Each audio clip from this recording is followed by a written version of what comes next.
So yun guys, good morning. Andito tayo ngayon kay Mother. May pinapagawa tayo dito. Pupunta muna tayo ng proper. A few moments later. Unang sakay ng Rider FI.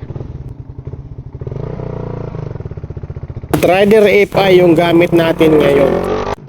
At napaka-aggressive tong motor na ito. At magaan din siya gamitin. Ayos na ayos to pang daily use. Oh my God! Wow! At humahataw tong motor na ito. Very smooth yung throttle at talagang mapapa-full throttle ka. Are you sure about that? Gago! Ang ganda ng ating panahon ngayon. Sarap ilong ride itong motor na ito. Pero hindi tayo makakapag-long ride dahil may ginagawa tayo today. Ang sarap din i-banking tong motor na ito. Gago!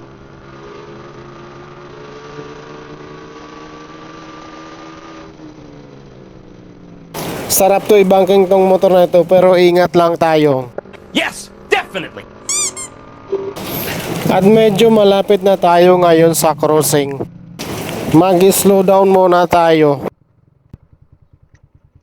At medyo mababa yung minor ng motor na ito. Namamatay siya pag nakahinto.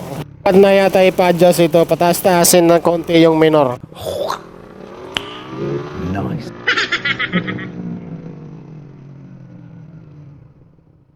So yun guys, andito na tayo at bibili muna tayo ng pako. At 1 kilong pako yung bibilhin natin. Yung air cleaner. Yung air cleaner dito tinanggal. Basta kilo lang kung isang. Isang o sa kilo. 3. Tagpura kilo. Kira? Nausa. Boss, pwede madubli ha? Marinig ba tayong karton? Main lumusot boss, nakamotor ako. Matay yung karton. Doon, pwede na doon. Thank you. So yun guys, nakabili na tayo ng pako at gagamitin natin ito mamaya.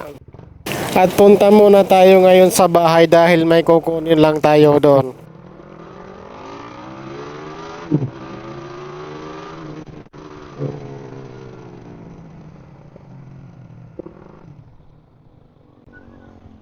So yun guys, nandito na tayo ngayon sa bahay. At i-side stand muna natin tong motor na ito.